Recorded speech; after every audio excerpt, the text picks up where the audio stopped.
בן 13 שנים הייתי, כשסבי הוציא את הספר ההוא מארונית הספרים שבחנותו.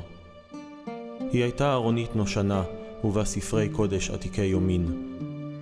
הוא הלעל בין דפיו בידיו הצחורות המלובנות, וחיפש בחרדת קודש את המסמך שחיבר זקנו שלו, רבי יעקב אנטבי מדמשק.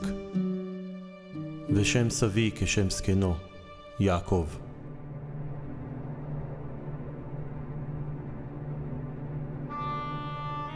בין מצוות הייתי, כשהציג בפניי את הספר ההוא.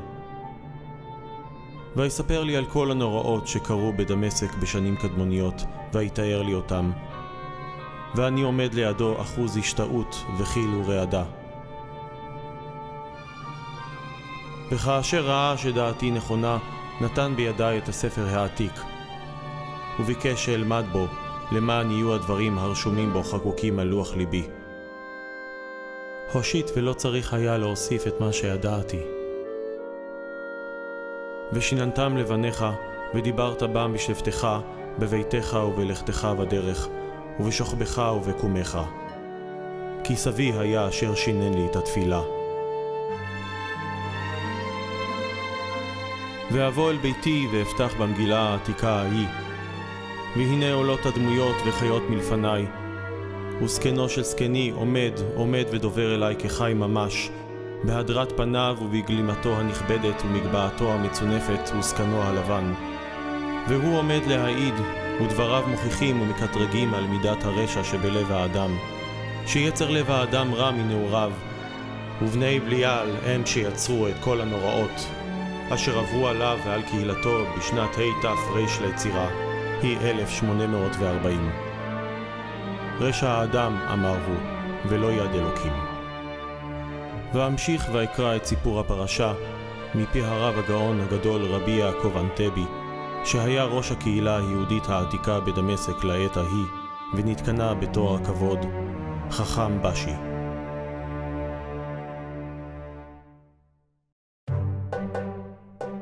ובראש חודש אדר, בשנה הארורה ההיא, נעלם בדמשק נזיר אחד שהיה ידוע בשכרו המפוקפק. פדרי תומה קראו לו בני המקום, ונערו משרתו, אברהים, נעלם עמו. הנזיר הזה עסק בריפוי חולים על דרך הלחש, עיסוק אשר לא הוסיף כבוד לאצטלה אשר לבש.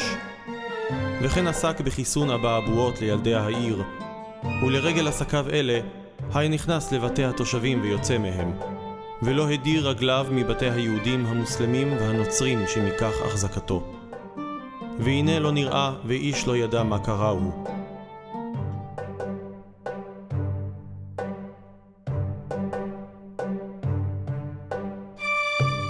יצא אז בת קול שהתגלה הריב בינו ובין מוסלמי אחד נהג פרדים, והנזיר חרף את המוסלמי ואת דתו. וכה חריפים היו דבריו עד שנשבע המוסלמי לאמור, ידי ולא יד אחר תהיה בו לעמיתו. ויעלמו הכומר ומשרתו ביום ההוא, ולא נראו יותר מעל פני האדמה ההיא.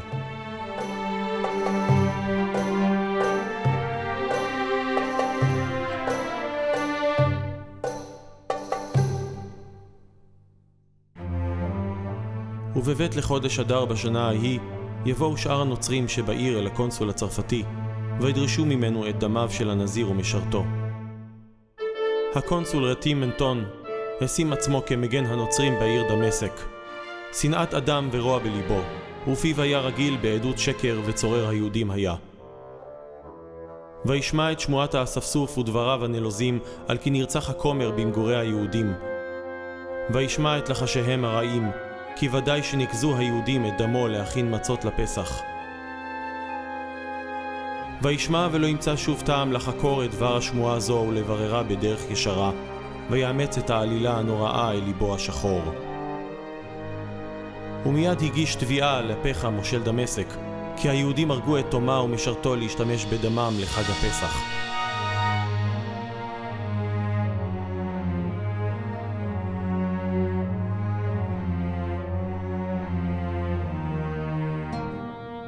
ואקרא את הדברים הללו, ותחרד נפשי מהנוראות שסיפר שם זקנו של זקני.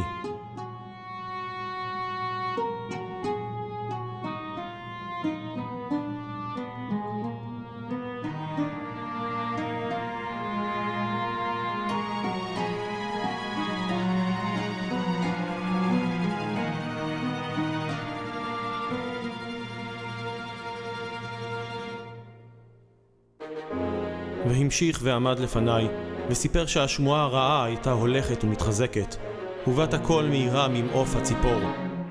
והיו התושבים מקללים יהודים ברחוב, ומבזים את שמם. וביום חמישי ושישי שנעלם בהם הכומר, פשטו רוב העם ופרצו אל בתי היהודים לחפש את הנזיר ומשרתו האבודים. ובאו לבית העלמין, וחיללו את הקברים להוציא את גופות ישראל אשר נפטרו. כי אמרו, ודאי קברו היהודים את גופותיהם להסתירם, והרעה הולכת ומוסיפה, וצער גדול ליהודים. והמשיך רבי יעקב, והעיד בפניי מן הדפים ההם, וקולו רועד.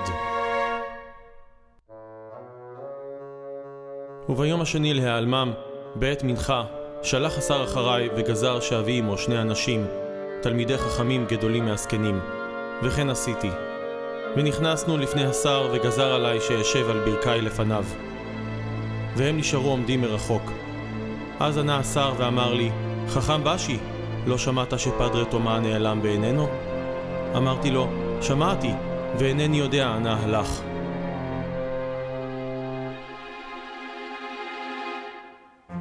אמר לי, צריך אתה לדעת כי אני תובעו ממך ומהיהודים, כי נתברר שנכנס למחוזכם ולא ראו שיצא. בי אדוני שפטיו, משכנותינו פרוצות לכל עבר ואינן סגורות בחומה, ובכל לילה ויום אנשים ונשים, גויים וערלים, עוברים ושבים ברחובותינו לאלפים ולרבבות. אז הרים ידו בכעס להכות אותי ואמר לי, בלי ריבוי דברים, דעו שדמו מידכם אבקש.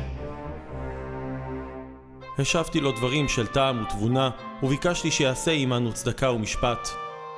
שוב נתכעס עליי ואמר, אם תוסיף לדבר, אחתוך את לשונך על האופניים, אני דורש אותו ממך ומהיהודים. התחלתי להתחנן לפניו ולבכות, אדוני השר, רחם עליי לעת זקנתי, כי אני בשר ודם ולא אוכל לבוראו, ואיני נביא לידע היכן הוא. וכעס עליי, והיקני בידו על ראשי, וגזר על חייליו שיחתכו את לשוני המדברת, ואז נעלמתי בחרדה ונשתתקתי. ברור לי שאתם היהודים הורגי נפשות, צבח, ואתם הרגתם אותו בשביל ייקח דמו, וזה דרככם לעשות. אין אתה יודע גירוש ספרד ושאר גירושים שנעשו ליהודים? וכמה וכמה אלפי נפשות הרגו מכם בגלל העניין הזה. ואתם עדיין מחזיקים במנהג הזה, לרצוח בהסתר. בי נשבעתי גם אני שאתה אהרוג מכם עד אין מספר, והנותרים אעשה גירוש לפזרכם בעולם, שלא יהיו יותר 2 יהודים דרים במקום אחד.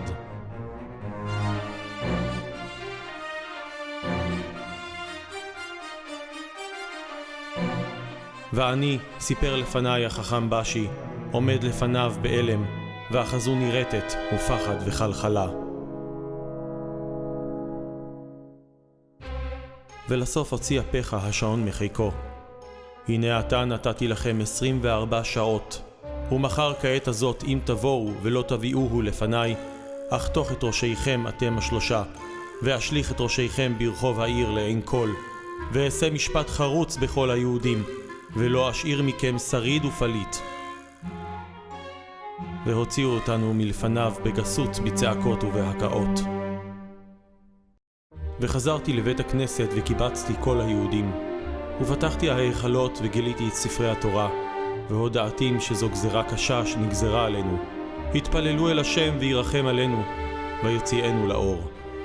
והחרמתי חרם גדול, שכל מי שיודע דבר על הנוצרי הזה או שמע ענה הלך, שיבוא ויודיע לנו.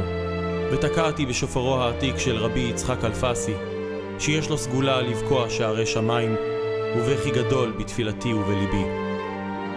ובלב נשבר וכבד חזרתי אל ביתי, וקיבצתי בניי ובנותיי וחתניי, ונשקתים בבכי גדול כאדם ההולך להרג, ונוטה למות. ועשיתי צבאות ואמרתי להם שימכרו מטלטלי הבית, ויפרעו את החובות הנותרים.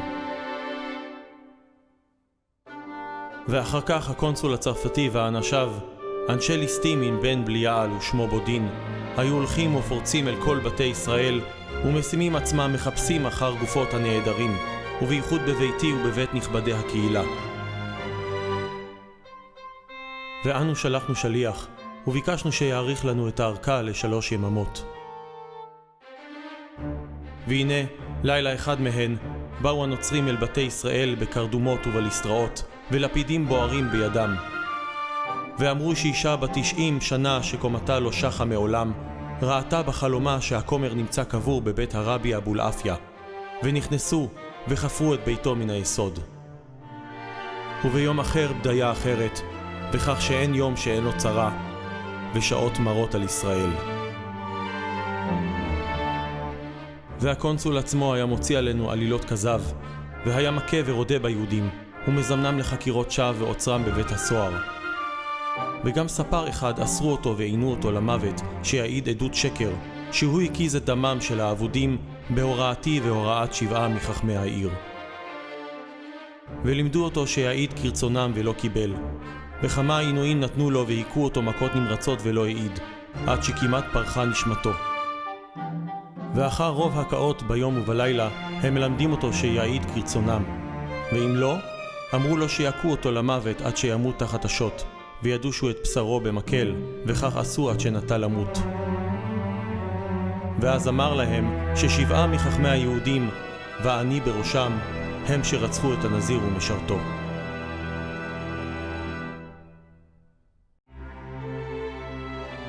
וביום שבת קודש ת' אדר ראשון, ובעת המנחה, שעה שאני מתפלל, שלח עליי אפיך ואחר 2 תלמידי החכמים שהיו עמדי בתחילה, והביאו אותנו הקלגסים בחורפים וביזיונות אליו. וכשבאנו, העמיד אותי שעה ויותר מבלי דבר, כשהוא מחזיר אליי את אחוריו, ומביט בחלון שעל חצר הסריה, בית השלטון. לבסוף, פנה אליי ואמר, חכם בשי, עבר הזמן הקצוב, הודיעני היכן הוא הכומר. השבתיו בבכי ובתחנונים, מה שיש לאל ידי ביכולתי לעשות עשיתי. הכרזתי חרמות ונידויים בכל בית ישראל, שכל היודע דבר יודיענו. וגם אנו עצמנו חיפשנו ימים ולילות, ולא ישנו ולא נודע לנו כלום, ואין אנו נביאים לידע היכן הוא האבוד.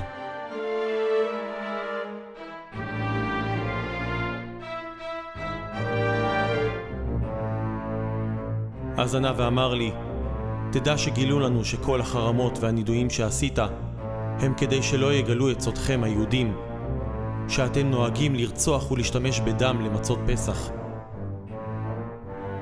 ניסיתי להשיבו על דברים נועלים אלה, והוא בשלו.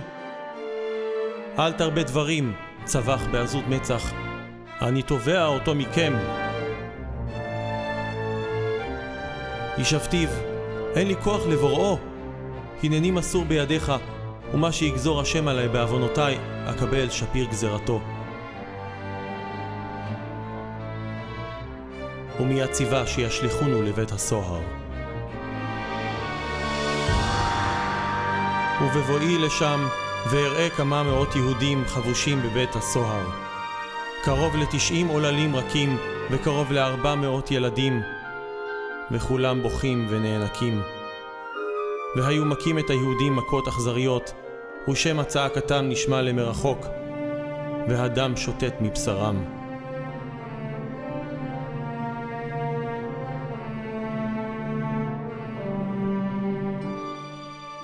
ואני הכותב שורות אלה, הצעיר לבית יעקב, קורא את הדברים ונחרד, ועיניי שוטטות את דם הכאב ההוא.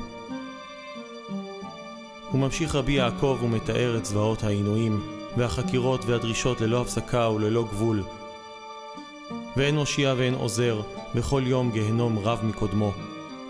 זוועת אלוהים עלי אדמות.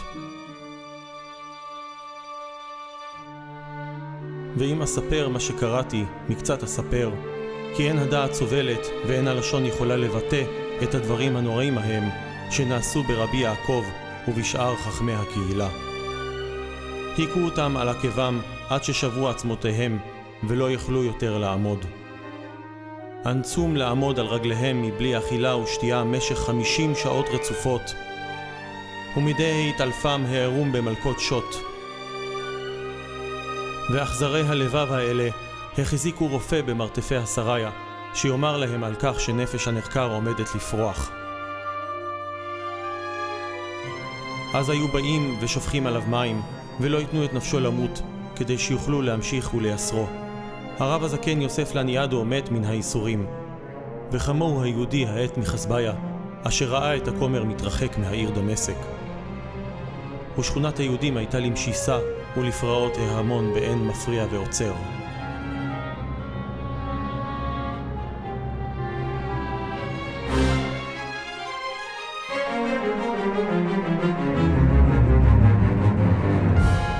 ובאחד הימים הצליחו המעלילים במזימתם השפלה ועינוייהם הקשים, העבירו את חכם משה אבולעפיה הצעיר על דתו, וישנה המומר את שמו למוחמד אפנדי, ונאלץ לומר את כל דבריהם הרעים ועלילותיהם ושקריהם מפחדו על חייו. הוא ממשיך רבי יעקב אנטבי ומספר: והיו מייסרים אותי בכל יום מר ממוות. לקחו ממני כל מאותיי, ונשארתי מוכה ומעונה ומיוסר. וגזרו שלא ייכנס אצלי שום אדם, והדלת סגרו והחלונות סתומים, וריח העובש והמחנק היה מזיק לי הרבה, ואני מקבל גזר דינו של אדון העולמות. וגזר עלי הרשע מנסור אל-תיין, שלא יכניסו לי בגדים בעת ההסגר, והניחוני בבגדים שעליי, בלא רחיצה ובלא חליפה, 3 חודשים. והיו הקינים רואים בי יומם ולילה, ופרעושים ועכברים גדולים כקטנים, ונמלים הרבה. והחדר והחלונות סגורים, וחושך ולא אור אף לא כדי שיעור, שלא אוכל להבחין בין יום ולילה. והמקום אטום שאפילו עשן, וריח המחניק העומד באוויר, אין לו דרך לצאת לאוויר העולם.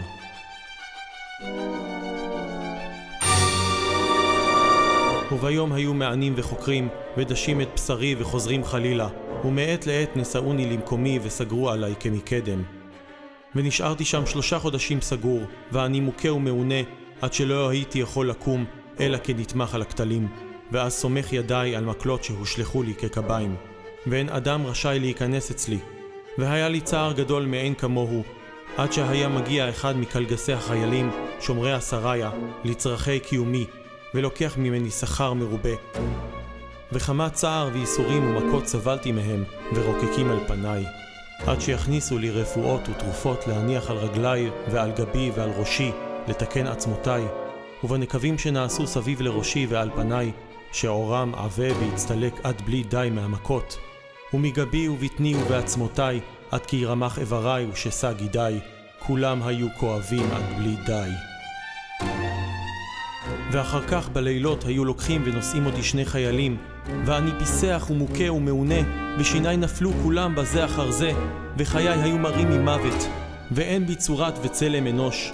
ואף על פי כן, היו נושאים אותי ומוליכים אותי אצל הפחה, ומביאים כמרים ונוצרים וערלים, בניצוח סופרו המרושע של השר, ושמו מנסור אל-תיין, גם הוא שם. ובכל יום ממציאים עלילות חדשות ברשע, ושואלים אותי בליצנות על כל דבר ודבר, כי מנסים להוכיח מהכתובים את עלילת הדם על היהודים.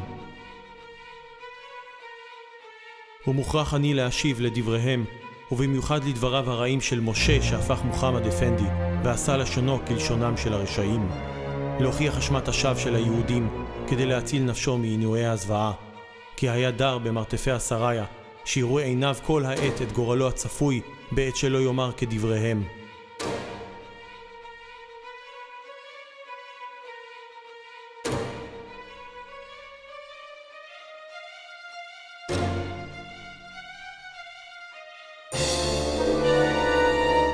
ועשו כן יותר מ40 ו50 לילות שחורות, שהיו לוקחים אותי מלפני השר, ולפעמים היו באים כמה ערלים כמו בודין, והיה מביא שאלות וחקירות מדברי האפיקורסים ומספרים חיצוניים, ודברי בלע שכתבו כמרים רשעי לב. והפך הצורר מתלוצץ עליי עד 7 או 8 שעות מתוך הלילה, ואני משיב להם, והם מכחישים, ואוזנם אטומה לדבר היגיון. והשר שותה כוס שחר, ומתלוצץ עליי, ועוד שותה כוס אחר, ומשחק עליי.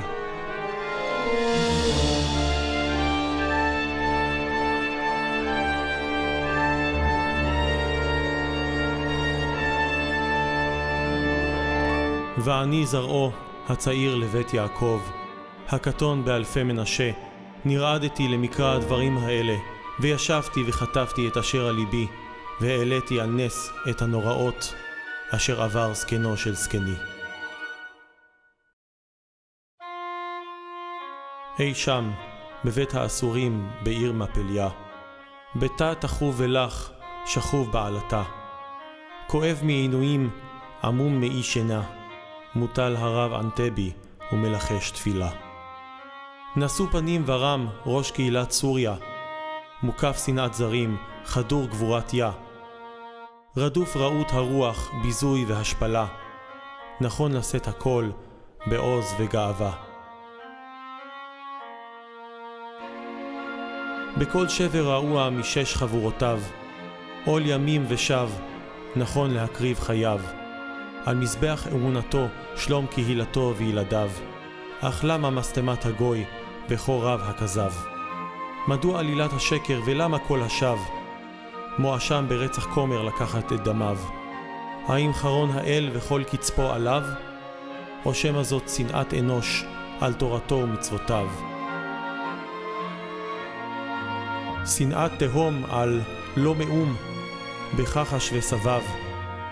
על שונותו בדת ולאום נשאר המון העם, ומזרעו של החכם בשי מקטון צאצאיו, אטבול אתי בדמי כאב להעלות זאת על הכתב.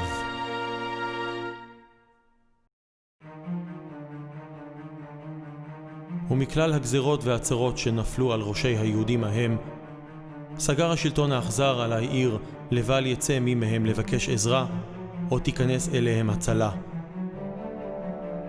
ושוטרים ושומרים שמו על שערי העיר דמשק.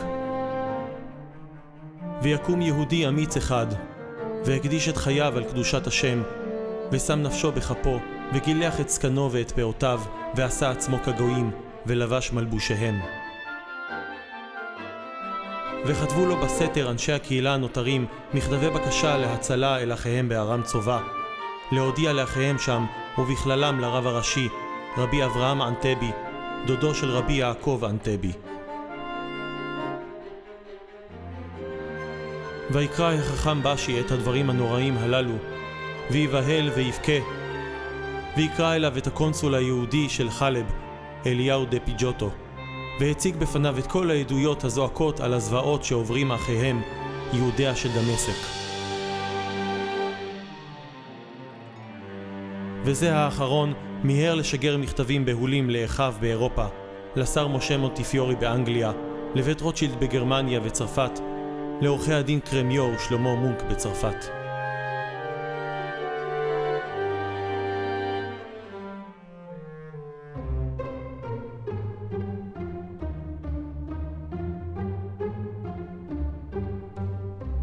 ותצא משלחת מאותם נכבדים בני עמנו, והשר מונטיפיורי בראשה מצרימה, אל מוחמד עלי, שהיה אז השליט על מחוז סוריה, להיות מיליצי צדק בעבור המעונים בדמשק, ולבקשו להוציא משפטם מהחושך אל האור. ויערכו בקשה אל השליט ההוא שיוציאם מכלאם. גם יהודי מצרים פנו אל השליט וחיזקו עצמם לומר לו, דת היהודים קיימת יותר מ4,000 שנים, האפשר למצוא בספרי חוקיה ומנהגיה שיצאו גם תיבה אחת, שתוכל להיות אמתלה למעשה נבלה שכזה? לא רחמים אנו מבקשים על בני דתנו, כי אם משפט נבקש. לך עשה אתה אדוננו המרומם את משפטם. הבקשה הזו עשתה רושם טוב על השליט, וכבוא שגרירי היהודים מצרימה, מסר משה מוטיפיורי איגרת בקשה נוספת בשם כל היהודים. ראה השליט את כל הפעולות הנמרצות האלה והוציא לבסוף פרמן, פקודה, להוציא לחופשי את האסורים בדמשק.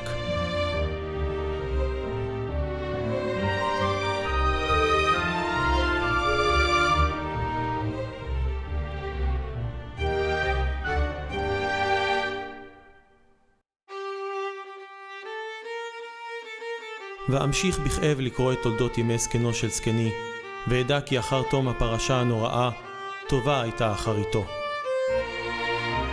וסיפר לי בכתביו כי תחת שבית אדר בשנה הקודמת קפצה עליו כל רשעת אנוש ודווקא בשלה, יצא באותו יום בית אדר שנת תר"א את העיר דמשק, שבה חי מרבית חייו, שלא על מנת לשוב אל המקום ההוא, הוא ובני ביתו, ויצא אל הדרך בלי להביט אחור, והוא מגשים משאת לב לעלות ולעשות את דרכו לירושלים.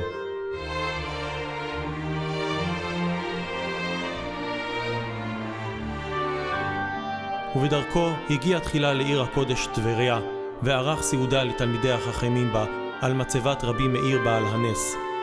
ואמר תהילים והלל ושירות ותשבחות והודאות, וברך את כל מציליו פודי גאולי ישראל. ובדרכו עבר בכל קברי הצדיקים שעל האדמה הקדושה, וברך עם יתיביו, וברך שם שמיים ברבים, שזו דרכו של מאמין. את הטוב יראה מאת שמיים, ובתום הרוע יודע לאל על פדות נפשו, ויכתוב שיר שבח והודאה לקונו.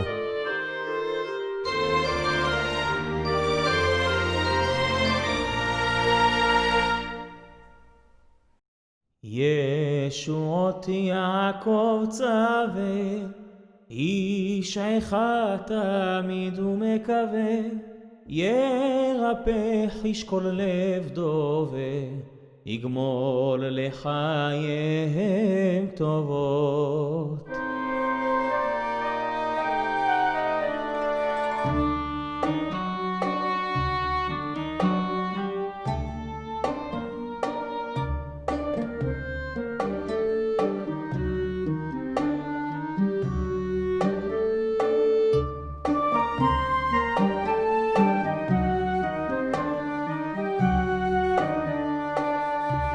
עושה חסד אל אלפים, אין השם אל הנרדפים, עליון אל זוקף כפופים, עלי גמל רבות טובות. קדמון לכל קדמון אל טוב, קדוש ונורא שמותו, קיוויתי לא ייתן הטוב, קמים על הניח לרבבות, ברוך הוא מתיר אסורים, ברוב רחמיו לירים, בהלל ושיר כל ערים, בקהל השם בוחן ליבו. חזק אל גדול ונורא, מצילנו מכל צרה, מעלילת דם עוררה, ישועות השם קרובות, על יד השר הגדול, איש משה מעוז ומגדול, בישראל שמו גדול, יבורך השם ברכות רבות.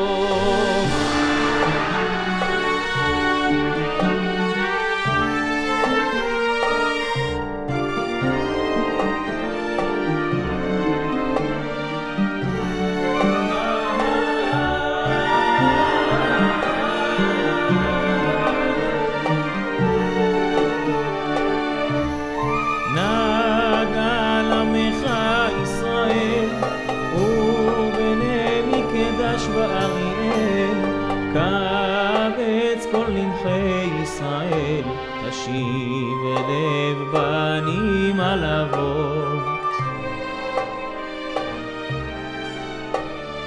ואמץ את כל עמך, הבוטחים תמיד בשמך, ומייחלים רחמך, קיים נבואות הטובות.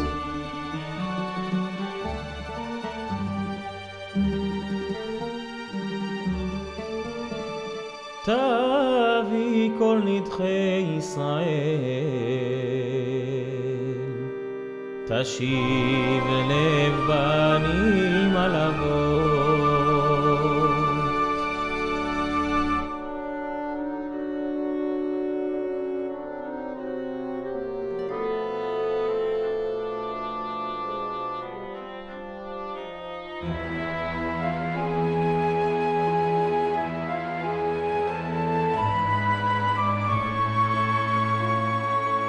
ואני הקטון קראתי את כל זאת, ואשתומם על כל הסיפור הנורא הזה אשר לא ידעתיו קודם. ובסקרנותי פתחתי לי ספר אחר ואמצא בו את הסיפור הבא. כי כבואו של רבי יעקב אנטבי בשערי ירושלים, על גבי פרידה היה רכוב, שפיסי החיה ומומים הוטלו בו באותם יסורים. ושמע הגעתו יצא למרחוק, ויצאו לקראתו חכמי ישראל, ובראשם הראשון לציון, רבי אברהם חיים גגין. כשנפגשו, ירד הרב גגין מחמורו, השתחווה לפני רבי יעקב אנטבי, ואמר לו בלשון התלמודי, אילו היו מכים ומייסרים את חנניה, מישאל ועזריה, היו משתחווים לצלם בבבל בשעתם. אדם יכול למסור נפשו על קידוש השם למיתה, אבל איסורים קשים ועינויים מעבירים אותו על דעתו. והרי אתה, רבי יעקב אנטבי, מי כמוך שעמדת בייסורין ולא נתפתת? והראשון לציון פשט את מצנפתו להלבישה לרבי יעקב אנטבי, ורבי יעקב לא רצה בשום אופן ללובשה, וענה לו כצנוע באדם, די לי, אמי הייתה מצנפת הרב ושלחתיה, ברוך השם יצאתי ידי חובתי עם הרבנות והציבור. נכנסתי בשלום ויצאתי בשלום, ובאתי לעבוד את השם עד סוף ימיי. ביישוב הדעת וביישוב טוב, בירושלים בהשקט ובטח. ומי שאמר לעולמו די, הוא יאמר לצרותינו די, אמן כן יהי רצון. ואקרא את כל זאת ואתרגש לחקוק את הדברים האלה על לב. ואומר להנציח קורות אבות בשנים קדמוניות, לדורות בנים עד עולם.